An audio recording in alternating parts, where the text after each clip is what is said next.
Uite, ca să nu vă plictisiți în carantină, să vă dau niște piese de studiat.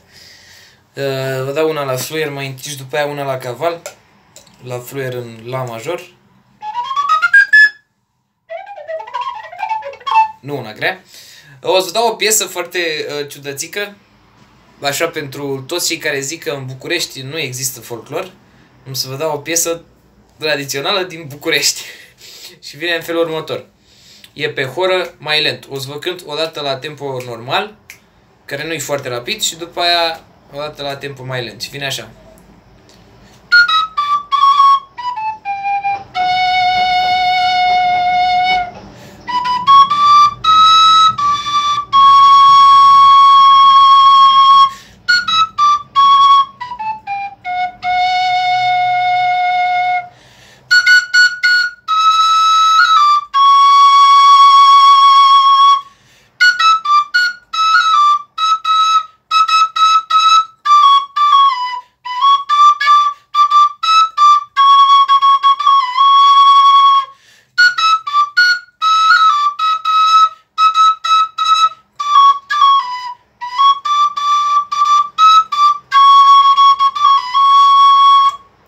Bun.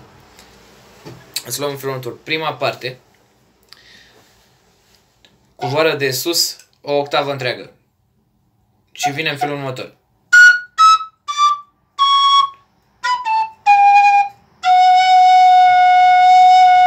Încă o dată.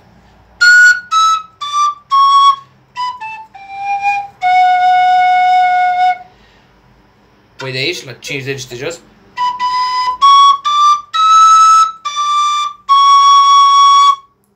Deci de la început.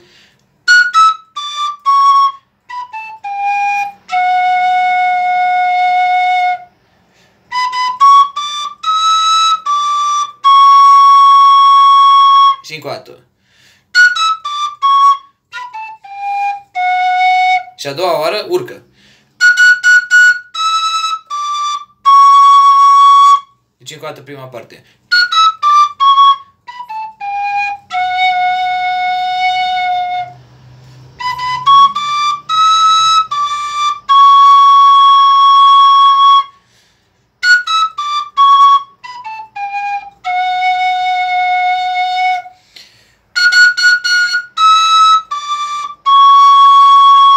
Și apoi a doua parte vine.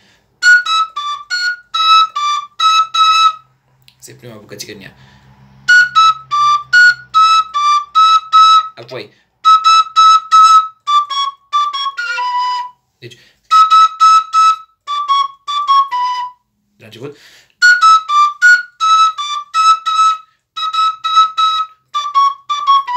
Și apoi vine. Deci. Până aici partea a doua.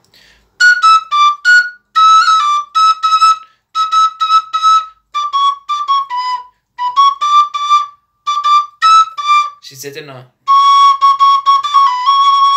Deci, toată partea a doua.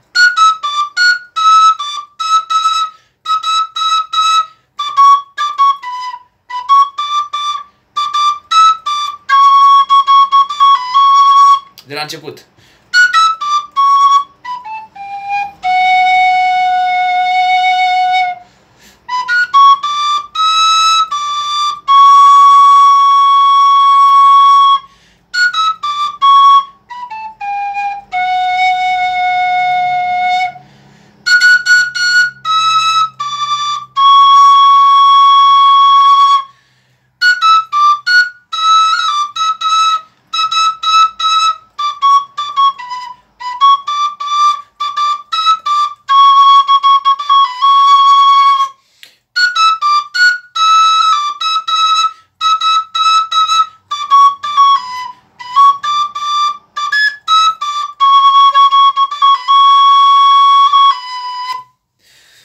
Spor la învățat!